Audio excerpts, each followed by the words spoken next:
Students, हम first year की class में ले रहे हैं एल्काइन और उसके अंतर्गत आज का हमारा जो टॉपिक है वो है chemical reactions of alkyne. Alkyne की जो मेन केमिकल रिएक्शंस होती हैं उनके अंदर जो मुख्य रिएक्शन है उनको हमने इस तरीके से क्लासिफाई किया है। फर्स्ट आती हैं अपचयन अथवा हाइड्रोजनीकरण अभिक्रियाएं।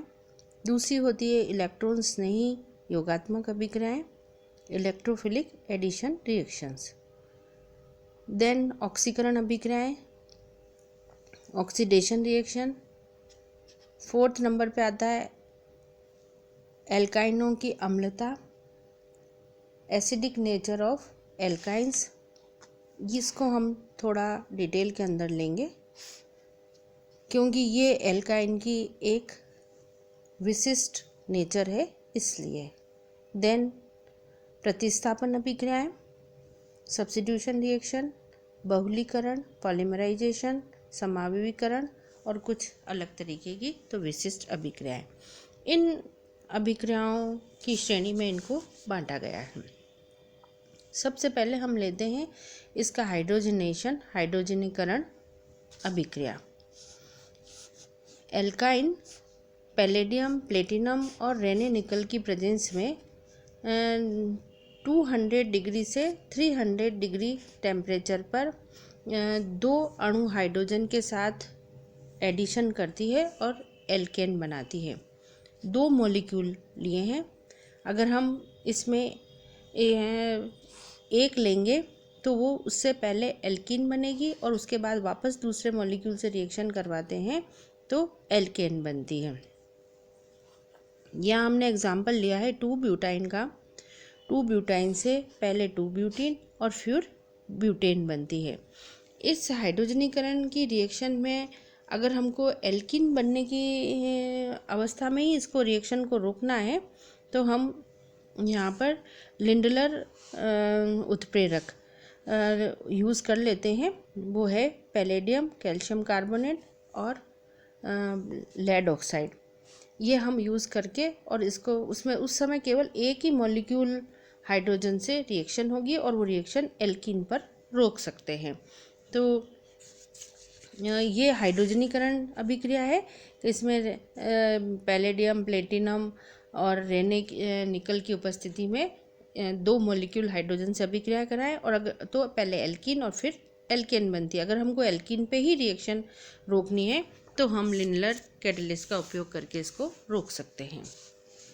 उसके बाद इसी में आता है सेकंड रिएक्शन और वो है metal ammonia reduction of alkynes. तो जो एल्काइन है वो एल्काइन का धातु अमोनिया अपचयन, एल्काइन का लिक्विड अमोनिया में मेटल, लिथियम, सोडियम या पोटेशियम द्वारा अपचयन करने पर विपक्ष एल्कीन प्राप्त होती है। ये हमने यहाँ पे देखा कि इससे एल्काइन को अगर हम लिक्विड अमोनिया में धातु लिथियम, सोडियम के साथ रिएक्शन करवाते हैं तो उससे हमें विपक्ष एल्कीन मिलती है। ये हमने इसको यहाँ पर एग्जाम्पल से समझाया है। उसके लिए हमने एग्जाम्पल लिए हैं ये एल्काइन और फिर उससे विपक्ष एल्कीन बनी है। इसकी अगर हम मैकेनिज़्म लें तो उस मैकेनिज़्म में पहले एक ऋणायन मूलक बनता है और वो ऋणायन मूलक जो होता है वो प्रबल क्षार होता है।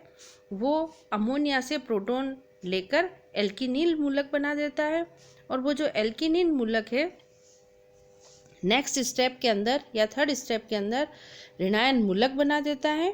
और ये जो थर्ड स्टेप में बना हुआ ऋणायन मूलक है वो अमोनिया से प्रोटॉन एक्सेप्ट करके और फिर विपक्ष एल्कीन बना देता है। ये इसकी मैकेनिज़्म होती है। इसके बाद आता है इसके अंदर जो हम लेते हैं नेक्स्ट रिएक्शन, उस रिएक्शन में आता है इलेक्ट्रोफिलिक एडिशन रिएक्शन, इलेक्ट्रॉन स्नेही योगात्मक अभिक्रियाएं। एल्काइन के अंदर जैसा कि हम जानते हैं कि एक ट्रिपल बॉन्ड होता है और ट्रिपल बॉन्ड के अंदर एक सिग्मा बॉन्ड होता है और 2 पाई बॉन्ड होते हैं। तो ये इसके अंदर एक सिग्मा और 2 पाई बॉन्ड होने के कारण ये जैसी एल्कीन के अंदर इलेक्ट्रॉन्स नहीं योगात्मक रिएक्शन होती है वैसी ये भी रिएक्शन देते हैं।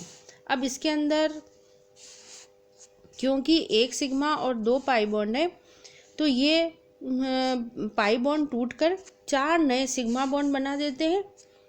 इस तरीके से ये हमने एक एल्काइन ली यहाँ पर, और उसकी जब हम XY से रिएक्शन करवाते हैं तो उसमें ये पाई बॉन्ड टूटते हैं और वो सिग्मा बॉन्ड के अंदर कन्वर्ट हो जाते हैं। तो पहले कार्बोनियम आयन बनता है और फिर उसमें ये प्रोडक्ट जब बनता है तो उसमें 4 सिग्मा बॉन्ड बन जाते हैं। ये पूरी रिएक्शन हमने एल्कीन के अंदर भी ली थी। सेम जो रिएक्शन एल्कीन के अंदर होती है वो रिएक्शन इलेक्ट्रोफिलिक एडिशन रिएक्शन यहाँ पर एल्काइन में भी होती है। जैसा हमने एल्कीन के अंदर देखा था कि इसमें इलेक्ट्रोफिलिक एडिशन रिएक्शन के अंदर फर्स्ट एग्जांपल हमने हेलोजन का लिया था। सेम यहाँ पर भी अगर जब हम हेलोजन के साथ में इसकी एल्काइन की रिएक्शन करवाते हैं तो ये डबल और ट्रिपल बॉन्ड टूटते हैं और वहाँ पर हेलोजन ऐड हो जाती है। तो ये बिल्कुल जो हेलोजन का योग है वो एल्कीन के जैसा ही होता है। इसी तरीके से हाइड्रोजन हैलाइड का योग है वो भी एल्कीन के अंदर हमने लिया था। सेम उसी तरीके से यहाँ पर भी इसमें भी ये ऐड हो जाते हैं। सेम रिएक्शन सल्फ्यूरिक एसिड की है। हाइड्रेशन रिएक्शन भी उसी तरीके से होती है। हाइपोहेलस अम्लों का योग भी उसी तरीके से होता है। और हाइड्रो बोरोन जो लेते हैं हम इसके अंदर हाइड्रोबोरेशन वो भी एल्कीन की रिएक्शन के जैसा ही है। और कार्बिन का योग भी इसमें इसी तरीके से होता है कि डाईएजोमीथेन को जब प्रकाश की उपस्थिति में गर्म करने से पहले जो कार्बिन स्पीशीज मिलती है वो एल्काइन के साथ योगात्मक अभिक्रिया करती है। ये कुछ रिएक्शन इसकी बिल्कुल एल्कीन के जैसे ही होती है। हाइड्रोजन साइनाइड का योग भी इसके अंदर बिल्कुल एल्कीन की तरह ही है। तो ये सारी रिएक्शन जो है इसकी एडिशन वो हमने पहले यहाँ पर डिस्कस किया। फिर भी हमने एक बार इसकी ये यहाँ पर रिएक्शंस ले लेते हैं कि ये किस तरीके से रिएक्शन करते हैं। इसके बाद आता है इसके अंदर और वो है जो हम लेंगे वो ऑक्सीडेशन रिएक्शन, ऑक्सीकरण अभिक्रियाएं। ऑक्सीडेशन रिएक्शन के अंदर क्षारकीय KMnO4 और हम अम्लीय Na2Cr2O7 से एल्काइन की रिएक्शन करवाते हैं तो ये ऑक्सीडाइज होकर डाई कार्बोनिल यौगिक बनाते हैं जो वापस ऑक्सीकृत हो जाते हैं और लास्ट में मोनोकार्बोक्सिलिक एसिड बनाते हैं। ये रिएक्शन इम्पॉर्टेंट है और ये रिएक्शन की इम्पोर्टेंस इसलिए ज़्यादा है क्योंकि ये एल्काइन के अंदर ट्रिपल बॉन्ड की स्थिति को ज्ञात करने में प्रयुक्त होती है कि दोनों अम्लों के कार्बोक्सिलिक समूह के कार्बन आपस में एल्काइन में त्रिबंध से बंधित होते हैं। तो ये रिएक्शन ऑक्सीडेशन रिएक्शन है और थोड़ी सी इम्पोर्टेंस रखता है। उसके बाद ओजोनोलिसिस आता है। ओजोनोलिसिस के अंदर भी जो हमने एल्कीन के अंदर लिया था वैसे ही लेते, इसमें भी ओजोनाइड बनते हैं और फिर ओजोनाइड जो है वो जल अपघटित होकर डाई कार्बोक्सिलिक यौगिक और हाइड्रोजन परऑक्साइड बनाते हैं। तो एल्कीन के अंदर भी पहले ओजोनाइड बनता है फिर हम उसका हाइड्रोलिसिस कराते हैं। सेम उसी तरीके की रिएक्शन है। और लास्ट में इसमें आता है वो है दहन, कंब्यूशन। अब एल्काइन जो है वो एयर की प्रेजेंस में जलने पर कार्बन डाइऑक्साइड और वाटर देते हैं। तो यहाँ पर हमने एसिटिलीन ली, इसकी ऑक्सीजन के साथ रिएक्शन करवाई, कार्बन डाइऑक्साइड और वाटर बनता है। ये तो थी इसकी कुछ रिएक्शंस और इन रिएक्शंस के अंदर ये लगभग इसकी एल्कीन के जैसे ही रिएक्शन होती है, बस इसके अंदर 2 पाई बॉन्ड है वो ब्रेक होते हैं जबकि एल्कीन के अंदर एक ही पाई बॉन्ड होता है। अब हम लेते हैं इसकी acidic nature of alkynes. Alkynes की अम्लीय प्रकृति, ये इसकी एक इम्पॉर्टेंट रिएक्शन है और इसको हम थोड़ा अधिक समझाते हैं कि कैसे इसकी एसिडिक नेचर को हम एक्सप्लेन करेंगे। जो एसिटिलीन है उसको अगर हम देखें तो, और इसकी हम तुलना किससे करेंगे, एल्कीन से और एल्केन से। तो एल्काइन, एल्कीन और एल्केन, उससे हम इसकी एसिडिक नेचर को समझाने की कोशिश करते हैं कि एल्काइंस की एसिडिक नेचर कैसे आती है और क्यों इसके अंदर ये डेवलप हुई।